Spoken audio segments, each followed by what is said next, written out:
these are my friends. Come along with me, see how the story ends. Welcome back to another episode of Professional Hippies. We're your hosts. I'm Colton. This is Dylan. And if you're new to our show, hey, we'd like to meet you somewhere between professionalism, whatever that means to you, stocks, talking to your 401k manager, maybe payroll. We don't talk about any of that stuff, but you get the idea. Hippie woo woo. We like to bring in some of that. That'd be that jaguar skull right over there. Somewhere between that. That's where we're going to live today. And this episode is brought to you by Northspore. If you didn't grab one of the bags last time, make sure you grab them this time. The Boom bag is awesome. I used some of the products this week because I myself am a budding mycologist. And if you have any interest in checking out what they have to offer, head on over to our show notes. And we'll have an affiliate link there where you can grab some sweet discounts and support us in the process. If you don't want to support us, just go straight to them. They're pretty legit. So, Dylan, how you doing, buddy?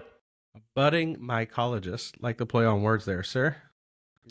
I guess you would say fruiting mycologist. Fruiting mycologist, bulbing mycologist, I think you're getting back to flowers pretty routinely there. Budding and bulbing, I think, would be a systemic thing of. You said flowers. Budding, so that's what I said budding, but now we're talking about fruiting. Yeah, fruiting. Is that the word for growing mushrooms? Instead of budding, it's fruiting? Yes. So when my buddy was here, another bud, he was wondering how legit his lion mane supplements were. Some of the medicinal mushrooms, and so he had me take a look at them. That was one of the interesting things that I really loved when we had Elia on from Northspore, and he was talking about you want to make sure you get it from the fruit body of the mushroom instead of the cake. That a lot of companies will just kind of I have no clue. I just eat them. They'll inoculate the cake, right? So they'll take the mycelium and they'll have like a cake of mycelium, and then from the mycelium the mushroom will do its fruit thing. You actually see the apple of the mushroom. So a lot of companies will just do the mycelium because it's faster. So that was something I learned when I was trying to verify if the supplements were legit or not, is that most of these companies aren't even putting it on the bottle if it comes from where you'd want it to come from. Or if how when you're grinding up weed and at the bottom of the grinder there's the keef, that collection portion. Do they have that for mushrooms? Like, is there when you're growing mushrooms and doing your thing, is there ever any thing that's collected, or is it just you have to eat the whole mushroom in order to get what you want? Yeah, well, there wouldn't really be a purpose for that, right? I mean, you would just be collecting dust. So, I mean, when you're collecting the keef, that's concentrated That's what I'm THC. wondering. Imagine if there was just think of psilocybin, if it was just straight up like keef, just at the bottom of something, and you're like, hey, I've been collecting this for months. And then a little disc about that size sends you into the outer spaces of whatever. Well, they do have concentrated psilocybin. I mean, that's what some of those folks we've had on that have the different companies and stuff they're talking about, like the biopharma VCs and companies that they're essentially like distilling psilocybin. So you can take like a capsule instead of like with a microdose. If you take one capsule, that's just a very finite amount, as opposed to distilling it down and extracting the psilocybin from the what's it called? The fiber. I have to circle back to that one. Chitin? Yeah. Chitin, I believe is.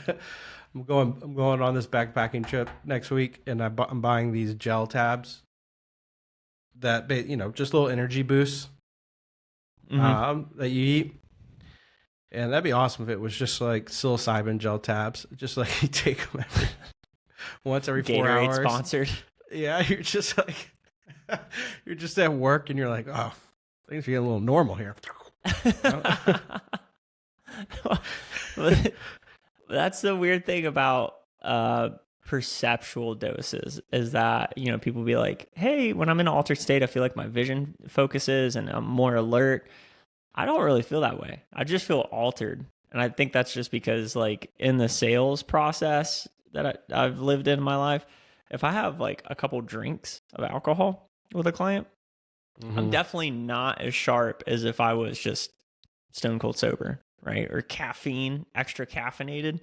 You can feel you're like pressing too much.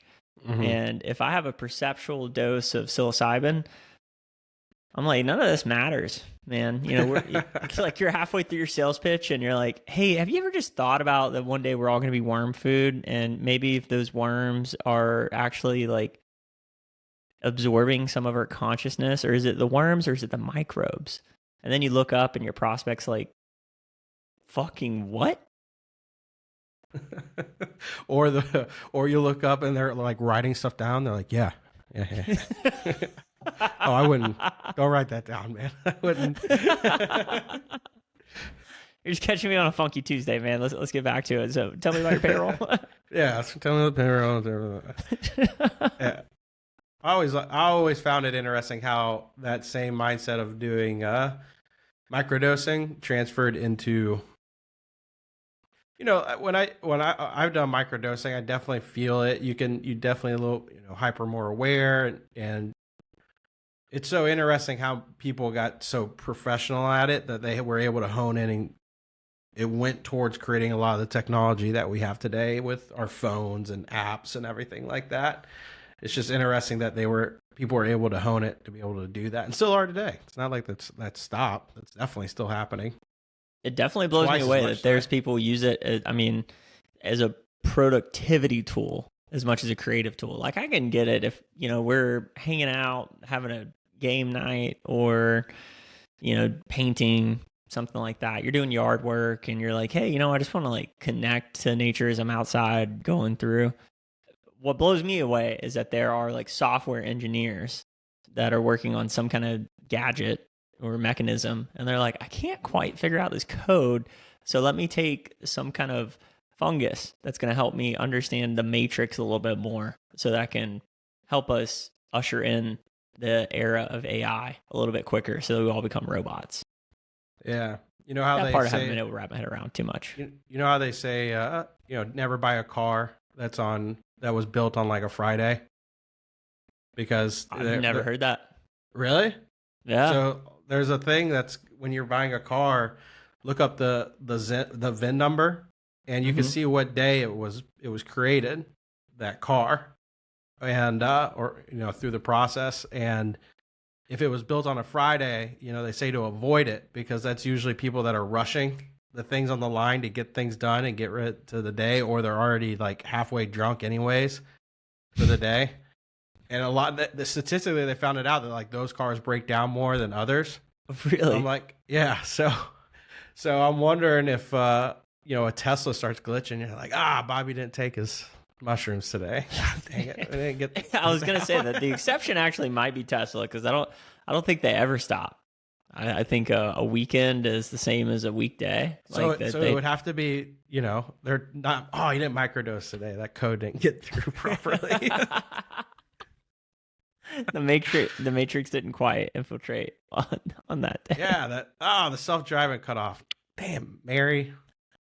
I started listening to a book. Did you turn me on to Stealing Fire? Was that you that mentioned that book to me? Yeah, that's a good one.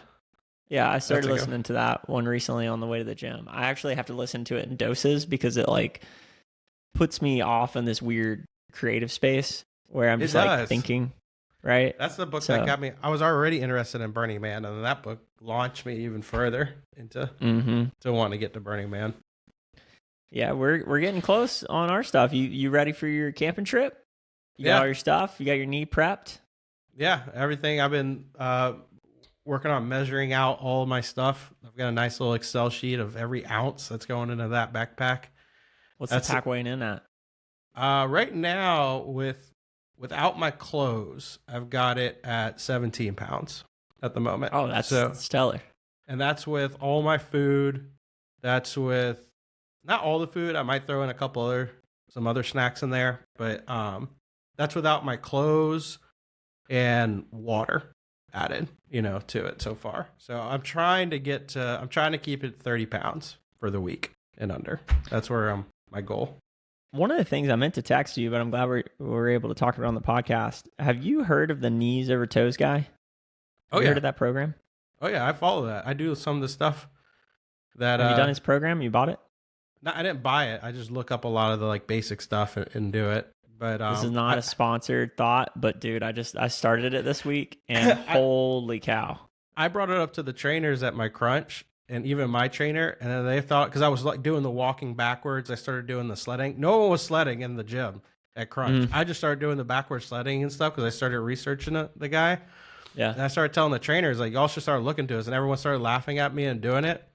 Man, 9 months later, fuck it, I can't get on that damn sled because everyone's using it. All the trainers are starting to like teach all their like old people all the like newer toes, and I go, you're welcome. You're welcome. I in this particular crunch, I was on top of that, just to let y'all know. My calves right now are absolutely crushed. Because that was one thing I realized. I had a little bit of a switch where I was like, you know what? I don't know that I want to just lift as heavy as possible and put on as much muscle mass. I think at this stage of my life, like, I just want to feel as healthy as I felt when I was playing high school sports, where I kind of felt that invincibility, where joints would move wherever I wanted. And, you know, I wasn't like, oh, yeah, I can lift 300 pounds, 400 pounds, so I should lift that. It's like, no, like I just want to know that when I jump out of my truck bed that I'm not going to blow out an MCL. That's exactly. I just don't want to cut the corner of my kitchen, you know, and not have to take a tumble when I'm trying to get some water, you know. Yeah, man. That's one of those things where I'm just like, hey, can I just wake up? Like, I don't think I've definitely haven't had more than 2 drinks in a day in probably like 6 weeks. And now I'm like, my physique, my energy levels, you know, like I was getting compliments the other day at the gym. They're like, man, you're looking good. I'm like, nothing has changed except for that one thing, less alcohol in my diet. And it's amazing how much less inflammation is in my body. And so I'm like, okay, hey, I'm already in this great space before I go to Burning Man. Like, how can I take advantage? You know, Burning Man's going to wreck it. Dehydration, the whole 9 yards. But how can I take advantage of feeling great so that when I come back from that experience, I got to taste, hey, this is what you feel like when you're optimal, right? Yeah. So that's why I started the program now instead of after. I was like, I just want to feel like, you've done enough physical therapy. You know when they make you feel like so small with a 3-pound weight? Oh, just yeah. like The knee surgery put something on your ankle and you're like, you come back from it and it's like shaking because you just got like 2 pounds and you're trying to lift it up, and they're like, you know why it's shaking? Because your legs are weak. And I'm like, yeah. I want to like slap them every time they say that. Like, what I don't understand is every time I've gone to a physical therapy place, like half the people are grossly out of shape. The other half are like pretty peak humans, you know, where you're like, okay, you're taking your own advice. But the other half, it's like, why are you working with me? Like, do you really know this? I've left a physical therapy place because when I went in there, I saw like the clientele were mostly all older people, but it said, you know, athletic personal training and whatever what the sign said. But I thought they were going to cater to athletes because that's what I wanted. Not that I'm an athlete. I just know like that's the type of person You're I an want. athlete, buddy. You're an athlete in my book. Oh, thank you, buddy. Thank you, buddy. I wish I could cut a corner, no problem, but you know. Yeah, so your mom won't say it, but I will. she listens to these. She's gonna argue with you. She does. Yeah. Well, I know that. Okay, but that's fine. But yeah, I went in there and talked with them and just saw they were an older clientele. I was like, "This is who y'all mostly work with?" And they were like, "Yeah." And I was like, "All right, I'm gonna find another place." So I found the place that works with like the local high school kids, and I was like, "That's the one I want." You know, really getting them back in shape pretty quickly. So they get you back up moving a lot quicker. I was like, that's the one I want. Because they'll push you. Know that, yeah, because they push you. They put you on weights a little bit quicker. They know. Also, like they treat me like shit. Like not treat me like shit, but they like baby me until I'm like, this is my 5th time. I'm like, can you just push it? Like, I don't want to be here for 6 months. Like, let's get this done in a couple months, and I know what to do after that. Yeah. Yeah, that was the thing when I went to the same place for my shoulder and my back, but not my shoulder surgery. But when I went in for the back stuff, at a certain point, she was like, "Hey, Colton, I don't know really how to tell you this, but we don't have a ton of people that are using the hex bar and deadlifting a couple 100 pounds for physical therapy. Like, I think you're good past this point." I was like, "All right, well, hey, who do you trust? Where do you go to train?" So I go to that guy, and the guy's, professional bodybuilder, whole 9 yards. And within like 3 weeks, it felt like my back was a pretzel again. So I went back to her and I was like, "Hey, the guy so you're a physical trainer and or therapist, and by far the best I've ever had. But I go to that guy, he fucks me up and he says, 'I've never seen a case like you before. I'm sorry, I don't know what to do. So what do I do now?' Because I don't want to work out in the physical therapy place. And the guy you said that you trust, which seems great, but he doesn't know a fucking thing about me. What do I do?" Well, that's what keeps her business going. She just keeps So, right? Nice little funnel for business. Yeah. She goes, "Oh, that's the best guy." She's like, "That's the worst fucking guy here. They'll be right back paying me." Yoga was the answer, by the way. Apparently, a lot of the stuff that they'll do if you just have like chronic issues is yoga.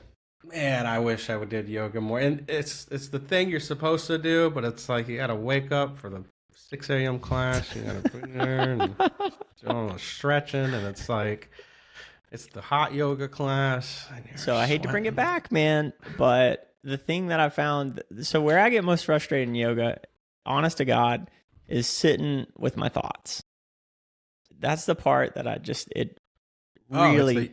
It's the yoga part that gets me. The stretching and stuff, I'm cool, but when they're just like, tough. They're like, "Hear the echoes of your internal screams." I'm like, ah. I'm like, can we just...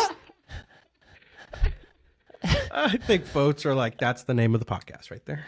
Yeah, dude. I'm like, can we just get into a stretch where I'm more worried about pulling a muscle than I am my childhood resurfacing for the 10th time today? Like, I need to move through something right now.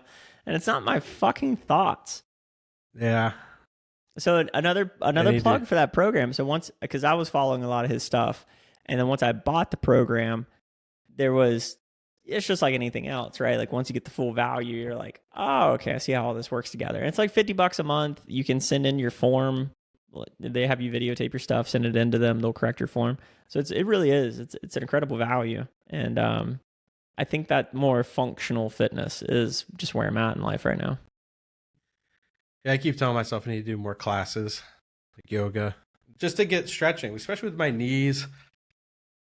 I need to do more stretching in my hips, my knees, my legs. I have like legs the size of bowling balls, all fucking muscle, but then like knees that are crippling twigs.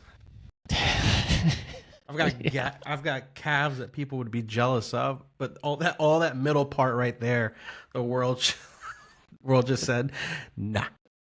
Yeah, no, that's actually the title that I want for the podcast. I got calves people would be jealous of. For real, these suckers are huge. I barely have to fucking do anything on them, and they're just. So is a bigger calf more advantageous? Because all the time I see athletes have these tiny calves that look like little balls at the top. Yeah, and they'll do everything. They'll talk about that they'll do everything to try to build up that calf, and it won't do nothing. Yeah. Maybe you're just what peak athleticism looks like, Dylan. Have you ever considered that? Besides my knees, from the waist down, peak athleticism. Waist up, working on it. Hey, buddy, it's what's in the pants that matters. So at least you got waist down. Confident, waist down. Up, working on it. Anyway, hard transition. Hey, football's coming back. You excited for it? Oh yeah.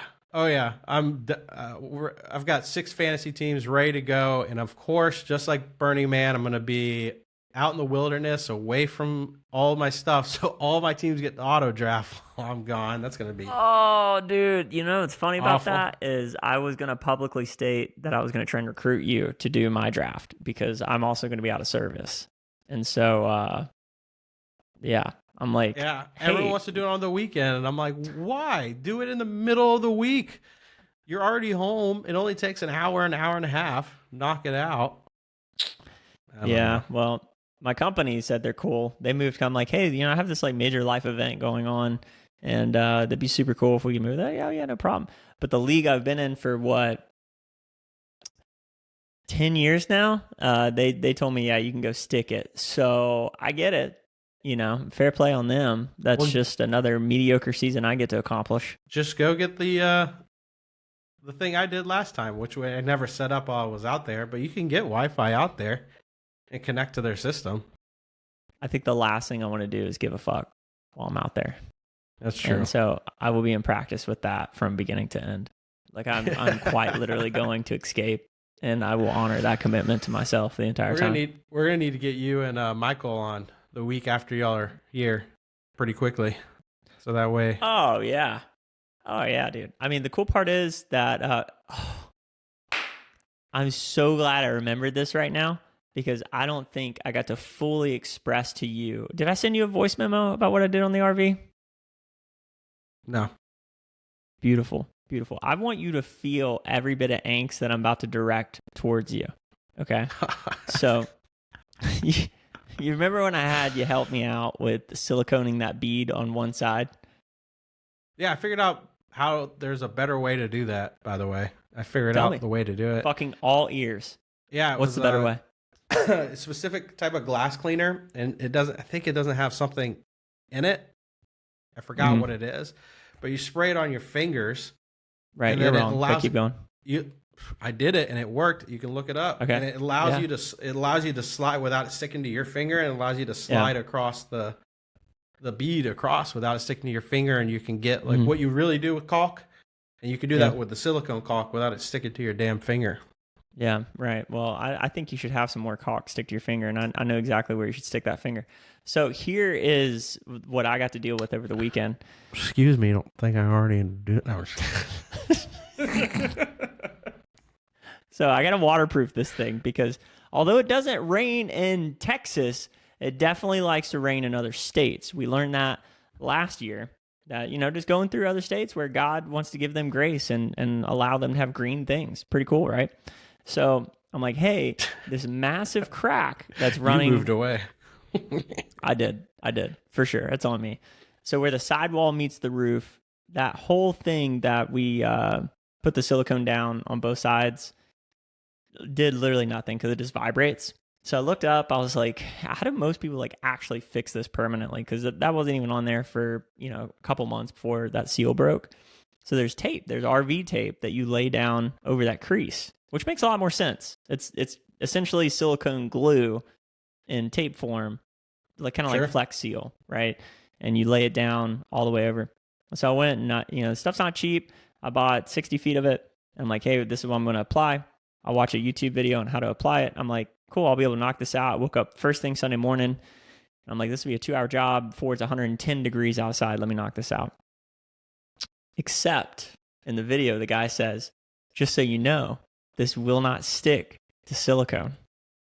So what I had to do for 6 hours on Sunday is hand scrape every bit of that silicone. And the reason why I want you to feel how much you suck is because when I asked you to put down painter's tape and you're like, nah, man, it's going to be fine. I could see where your grubby little fingers just extended up with no window cleaner to mash that bead in. I could see every little fingerprint. And the whole time I'm thinking, man, this razor blade is so much better for Dylan than it is the silicone right now, because the acetone, the mineral spirits, the fucking all the chemicals that were just cutting into me. I got it done though. It worked. Just remember, you asked for the silicone on there, so. And we had an hour to put it on.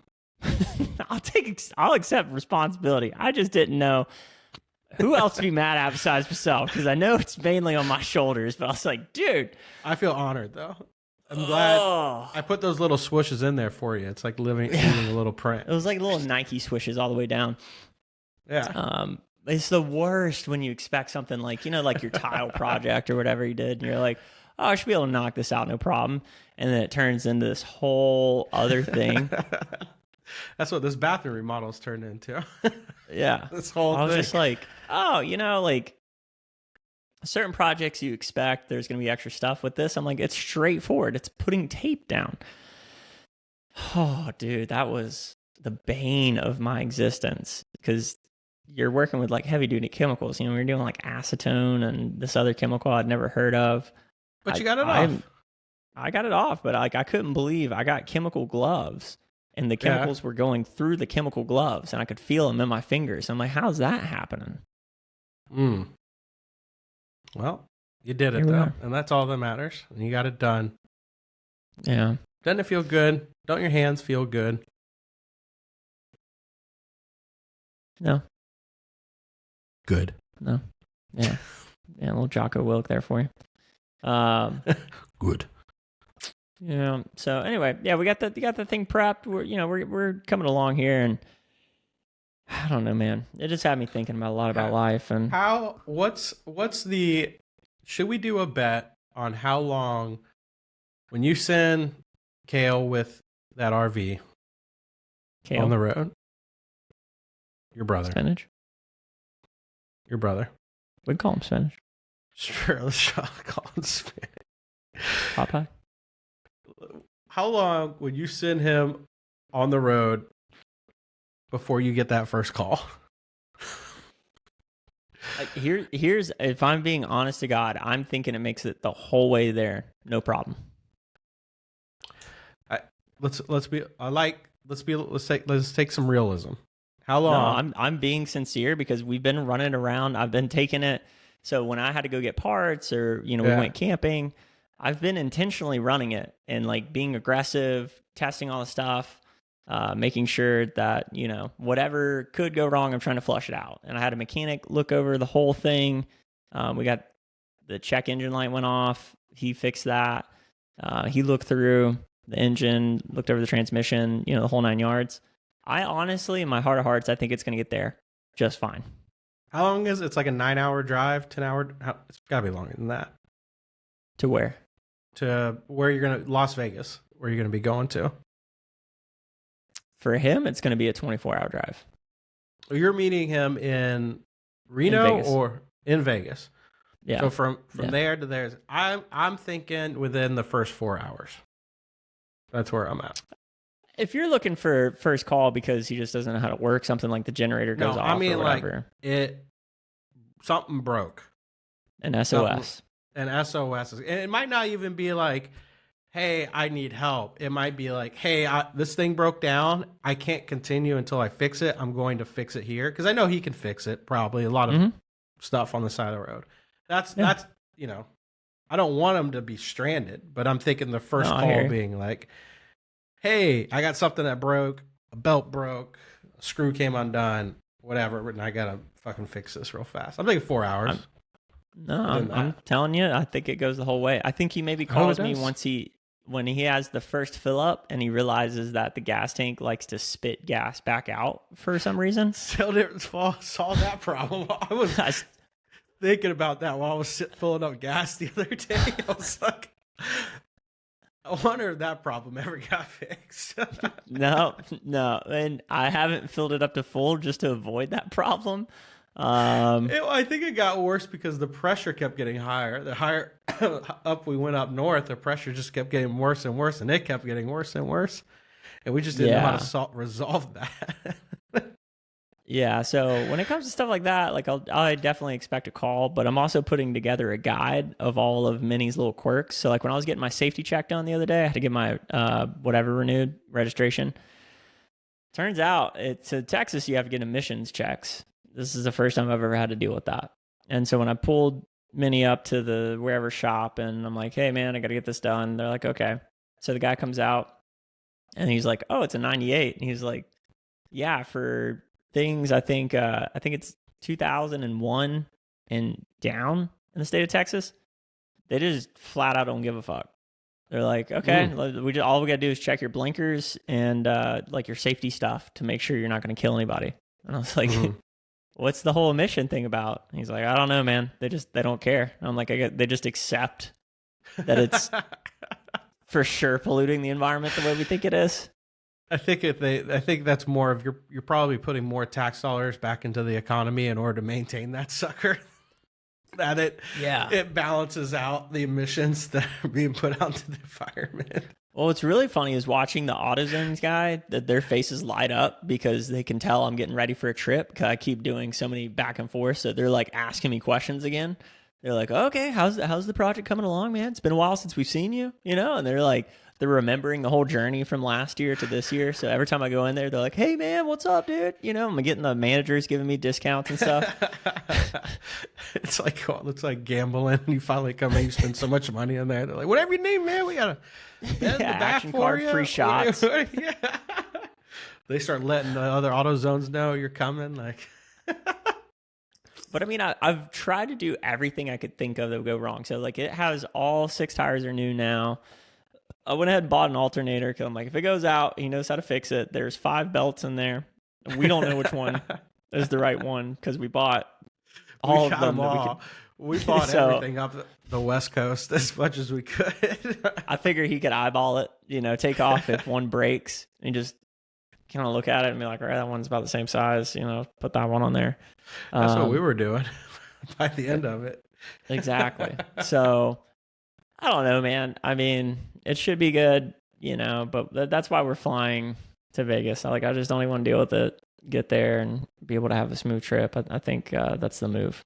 Michael should have to ride with him just as his, he shouldn't have the pleasure of getting to fly in his first time.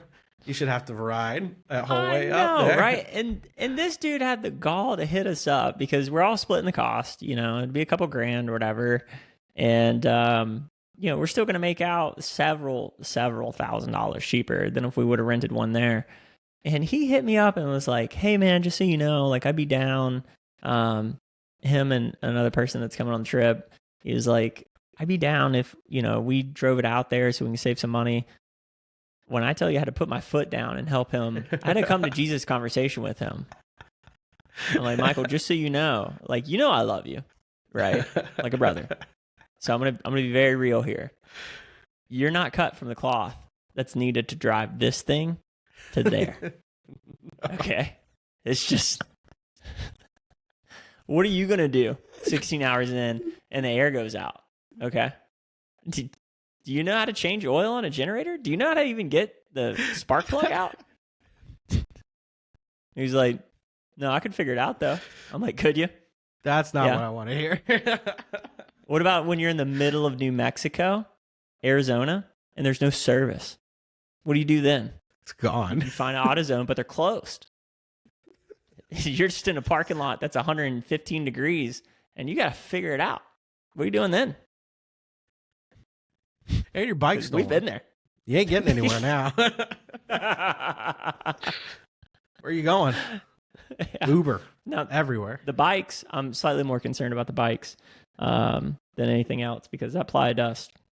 I'll tell you what, I did not maintain those bikes, and we'll see is the best I can come up with on the bikes. Are you going to buy, are you going to try to reuse those bikes entirely, or are you going to? Yeah. That's smart. They'll be fine.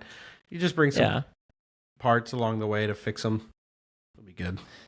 Not a bad idea. I'm actually going to order some bike parts. I get a That's chain. a good idea, buddy.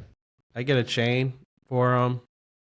Really, the chain's the main one because once the chain gets eaten up, you could spray off the gears with some water while you're out there, but that chain eaten up is going to be we're going to put water on it, put oil on it, right?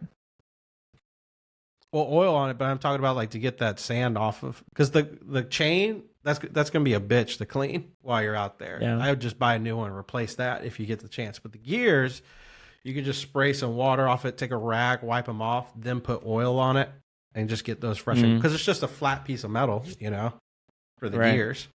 You can kind of get those going. That's a really good idea. So what are we putting on the bet? It's been a while since we've done a bet. And by the way, we should bring back the challenge series. I've gotten some feedback from our listeners that they want a new challenge. That was a little bit ago, but I'd like to refresh it. And I like to refresh too as well that you never wax your legs. I haven't waxed my legs, and that still has to be done, and that's going to be a recorded episode that we'll do. But Just Okay. put it out there. I haven't forgot about that. Okay, good. I haven't either. I know. Um, oh, let's see. Within 4 hours,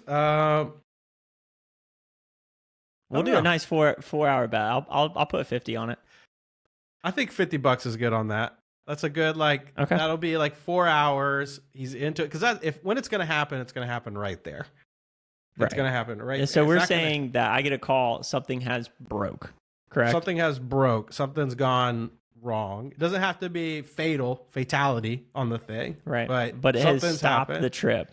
It stopped the trip It's not momentarily. like, how do I turn the generator on because I turned everything off to go to rest stop? How do I turn this back on? It's it like, could be the AC's out and he needs the AC back on because it's hot as hell in there, but the AC Mhm. has stopped working, correct. Okay. Something has stopped working for sure. Yeah. I'll take the over on that. Yeah. I don't, I think this season of life, this is the year where we start embracing some gambling. Boys and girls, ESPN's doing it. They brokered that deal with Penn Entertainment. I would like I don't to see- embrace that more for sure. Yeah, I don't see why we don't fully embrace that as a community. We're here one lifetime, and I think it's time we start embracing letting money go I hate or how bringing it states in. don't allow online gambling. Like I would love to play online. Have you seen the videos where people are doing the live blackjack gambling? Yeah, I would love to do that in Florida. Just to be like, oh, You can. hey, let's get on. I can't in Florida. It's Bravado. illegal here. I've tried. You have to have your VPN put somewhere Yeah. else, I think, in order to do it. And I've tried it with my VPN, but it won't freaking go. I noticed with my VPN, the states that are legal in, it won't allow me to move my VPN to there. It only has states that have all illegal. And I was like, screw you, damn Really? system. Yeah, I've noticed that with mine. And I have one of the bigger ones. Actually, I'll freaking call them out. God damn it. Are you put on glasses right now? Yeah. about that? NordVPN. Because I can't see NordVPN. far. Yeah, screw Mm. them. Yeah. Yeah, I don't know. I've never had a problem with a VPN. I can usually put it in Asia and look at elephants getting murdered. So it's usually pretty good wherever I put it. Oh, that was good. Yeah, I would love to be able. I just hate that states and governments can say what I can and can't do with my money. I don't understand where they get off thinking they can tell us to do really jack shit that doesn't hurt anybody. If I already paid you taxes, why does it matter what I do Like, with it after that? seriously, what are we doing here? I mean, what's gambling really hurting anyone? Like, you're Like- allowed to go do the lottery is legal. Like, why is there no sports betting in Florida? There's no sports betting in Florida. You can't even do that here. Yeah. Like, there's none of that. No gambling or anything. And it makes no sense. I don't know why Disney keeps putting a halt to it.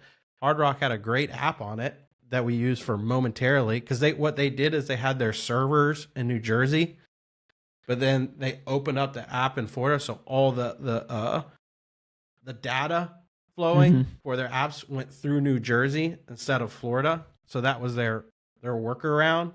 Mm-hmm. And then Disney, the mouse said some shit in order to get the government to put a halt to that for them. But Amazing how much influence Disney has, isn't it's it? because they own freaking ESPN too, I guess. So they want a cut of it. And it's like, no. Your journalism, there's sports betting. You can't have both.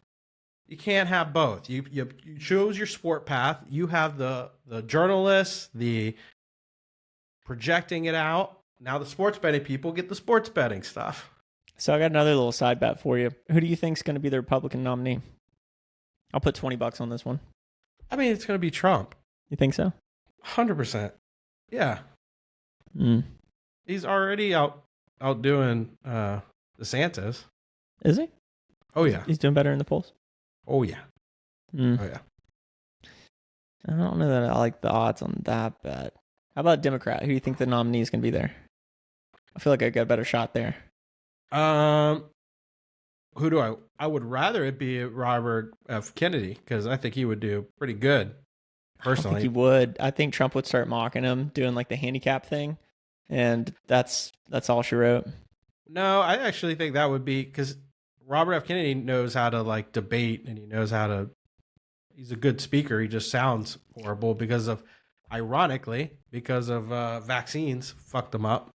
Mhm. So I think you would have a good debate there. I think that would be a good one to go up against. But unfortunately, I think it is going to be Biden. You think it's going to be Biden? I think it is going to be Biden. So I'll take the alternative on that. I'll put $20 and it's not going to be Biden. Well, it's either going to be Biden. It might be Michelle Obama. They might just chalk it up there. It ain't going to be Kamala. They can't put Kamala up there. She doesn't know. She's just as bad at speaking as Biden is. Yeah. Yeah, I don't see Kamala being able to make a good run at it. If they wanted to do it to put someone up against Trump, it would be Michelle Obama. They'd throw her up there and just be like, "Here you go." I could see old girl having a good run at it. But they might know they don't have a good shot at winning, so they might just throw Biden up there as like, "Oh, we tried." And they How know far he's away are gonna we lose. from all that shitstorm kicking up? When's the? Primaries are November. Oh, really? So we're close. The primaries are November, and then you're going to have the full year of debates and stuff like that for the presidency. But November is when I can expect a ton of mail I never signed up for to start hitting my mailbox. September, October. Yeah. Also, how's that a thing? Why is it that anybody can purchase direct mailing stuff and just send you stuff in the mailbox that you could give a fuck about? I mean, I can look up your name, and I can Google your name, and for Texas, I can put Colton Mewborn, Texans. They don't send me your address. That's easy to pull up. I know that. I mean, also when I was a part of one of the startups and one of the services that I signed up for, I think I told you about that.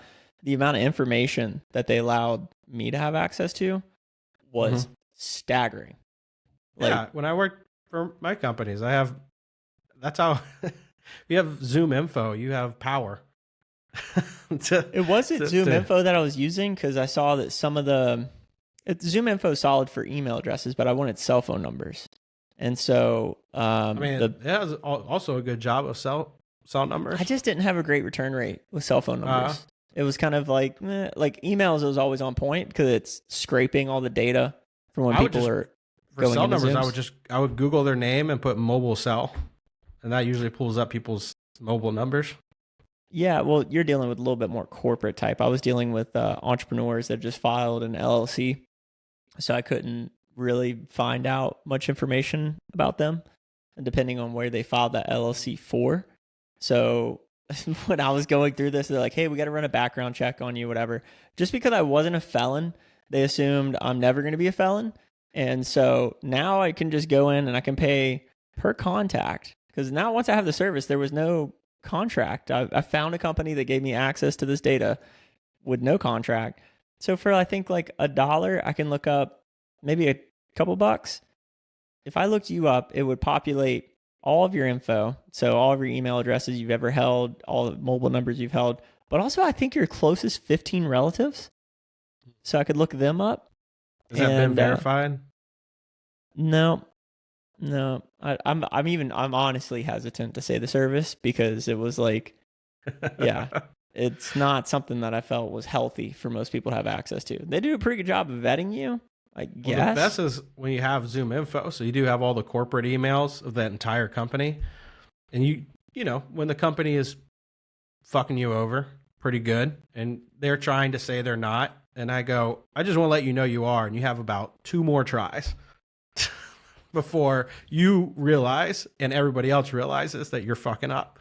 And then I love that tactic I learned from you. Now when I have like an issue with customer service with everyone, I will pull up their manager, their manager's manager, and then like the regional person. Sometimes the CEO is not even necessary. You just show them a little bit of a chain of command and you put that back. You just copy those links and put it back in the email. And you're like, so who am I going to send this to next? Just who's this? You're not solving it. We're going to go up and you will be keep CC'd, going. and we're going to keep going. And then I go, this is exponential. And there's one guy at the top that's going to be really mad that he's getting this email. I literally have nothing to lose. You're already fucking me. So like I have no skin in the game. this is a win-win because now I'll enjoy watching the squirming happen. Even if I don't get what I want, What's will the enjoy CEO it. gonna do? Is he gonna screenshot our email chain, put it on Twitter, and be like, "Look at this rude customer trying to get some awesome customer service. Can't believe it." I roll.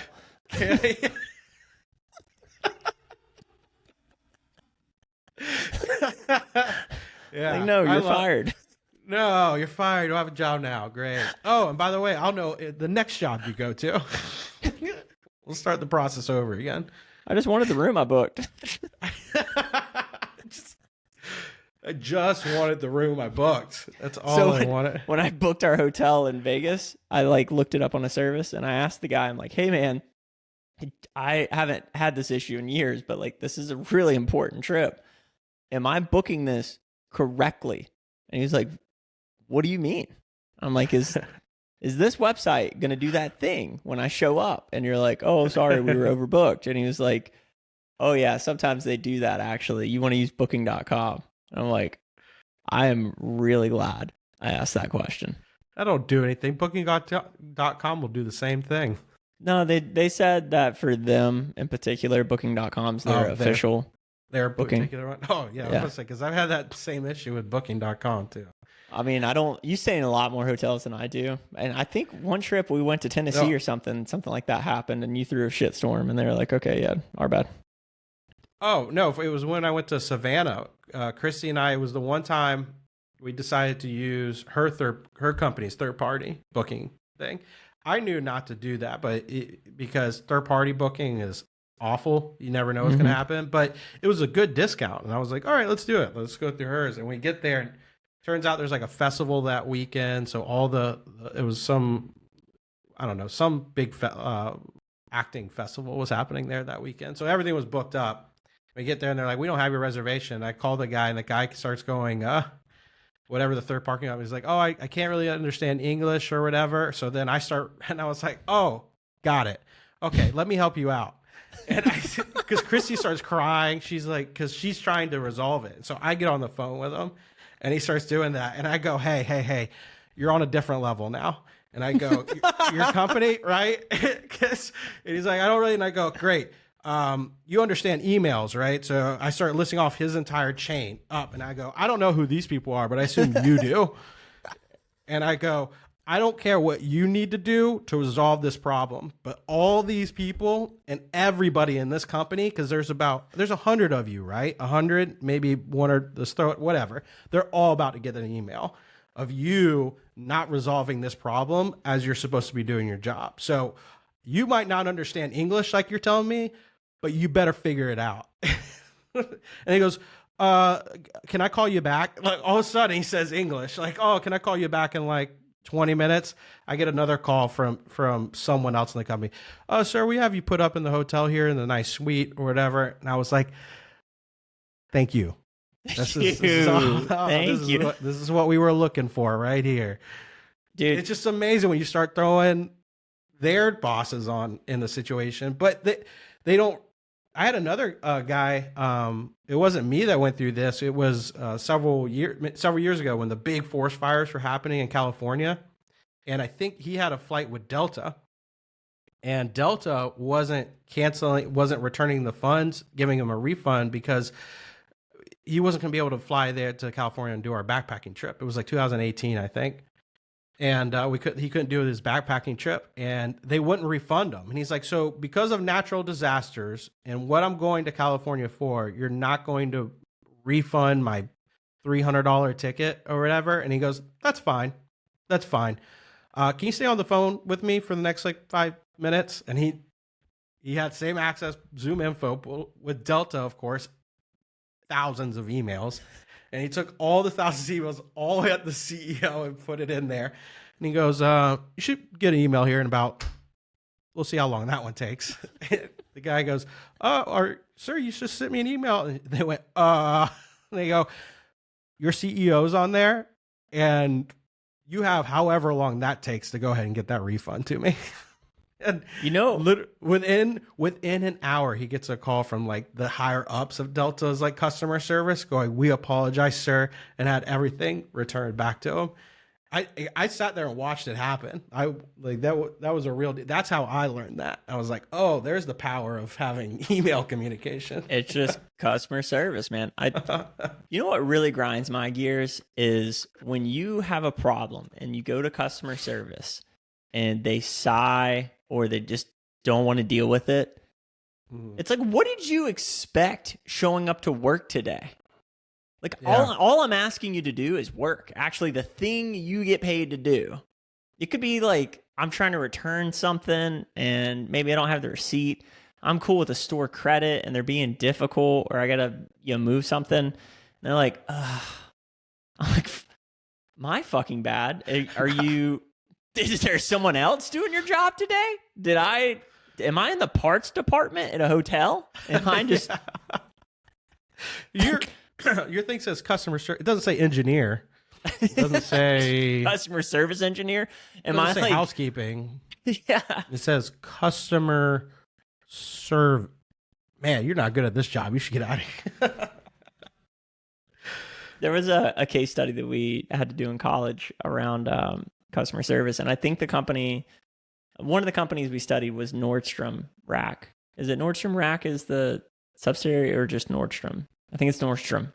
Nordstrom is the company. Nordstrom Rack is their like subsidiary. Yeah. So Nordstrom, they had this really cool thing happened where they give all their employees autonomy to a certain extent, right? But when it comes to refunds, they give them total autonomy, like whatever to make the customer happy. And this older woman brought in some tires that she wanted to return, and they're like, "Man, you're so far off base here." It's like, man, we don't. Tires? We don't sell it. Yeah, we don't sell tires. And she was like an old man trying to get directions from Facebook. You know what I mean? He's like keeps putting in directions to, KFC or whatever. And then finally somebody relents and just puts in MapQuest directions. So she was just hell bent on getting these tires returned. And eventually, like after the customer service lady realized like this lady's just not getting it, gave her like a $300 or $400 credit to Nordstrom. And so they used that internally as a case study because the amount of publicity that they got from that, there's no way for them to track the ROI of that one instant. But like you're talking millions and millions and millions of hits and eyeballs because of the headlines it made in news. How did that make news though? Because that would have really been between the Nordstrom customer service rep there and that old lady. So that somehow old got lady leaked, just go, that old lady just was looking for something, and then they pushed it out. It was probably on like an internal email chain that someone just was like, "Hey, this is a cool thing," our company did, and true, yeah, maybe like one of the few positive things the news aspired to put out that day. They're like, "Oh, look, that someone did something good," and then back at 5 children been murdered in a terrible house fire, and whatever. But it's like Publix. If you have, I had a buddy that worked there. People would bring 3/4 drunk gallons of milk, and then come sit in there and say this milk is bad, and Publix will just replace the whole milk without saying anything. Like people can come in there with like half-eaten food or mostly eaten food and be like, "This tasted terrible." It's like someone at a restaurant that's being a dickhead after they ate all their food and be like, "This was awful." Yeah, and be like, right? Why'd you say something in the beginning? Yeah, you didn't. After the 15th bite, you didn't think maybe slow down, come up for air, slow down, say something. I remember someone did that. You just triggered a core memory as a child for me. My dad told me to order pizza, and so I did from Hungry Howie's, and I gave them. It was like for what does Hungry Howie's do? It's like a $5.99 or something. We just got like one large pizza, maybe it was $10, and I just gave the whole 20 to the guy as a tip. And we didn't have shit for money, so my dad was like, "Where's my change?" And I was like, I'm a kid. I don't know how money works. I just gave him the money. And he was like, "Thanks." I'm like, "Okay, give me pizza." So the pizza was like half raw. And so my dad and brothers are clowning on me because they're like, "Oh, sweet. So we paid $20 for a pizza. It's not even cooked yet." And I call Hungry Howie's because my dad's like, "Call him and fucking get him to get us another pizza." So I call him. And she was like, "Oh, I'm sorry, and I'm not really picking up, I'm not being stern, whatever." So Kel gets on the phone and he was like, "Hey, we're not bitching to bitch, but This is a very like doughy pizza. Like this thing maybe saw the oven for a couple minutes. And she was like, yeah, no problem.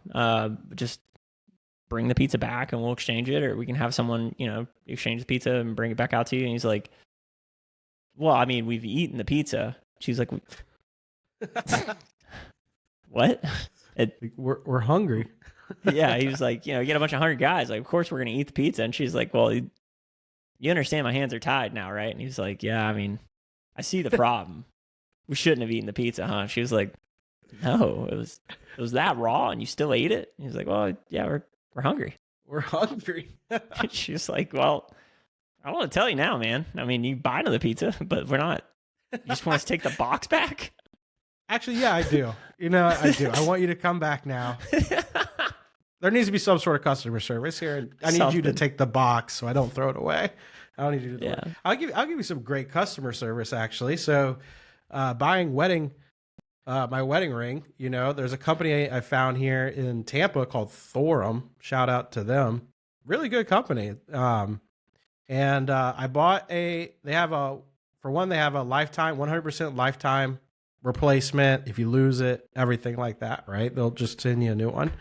So I was like, that's a good warranty. I'll go with that. I bought a ring and it was the wrong size that I thought. And I messaged them. I was like, hey, I looked on their website. They were like, we'll send you a new one. We'll send you a shipping label. We'll send the old one back. It's just a $25 restocking fee. I'm like, that's fair enough. So I submit that order. They send me the next size up that I need. The ring fits fine, but it came damaged. Like there's nicks on the metal. So I emailed them and I told them my problem. Within the hour, they emailed me back saying like, oh, hey, like no problem. Can you send us just a picture of the damage on it? And I did. And they go, hey, thanks for doing that. You know what? Just keep that one as backup. We're going to send you another one of the same thing. If you could just send the original ring back that you had ordered to do anyways, we'll just send you a new one for free. Don't even worry about it, dude.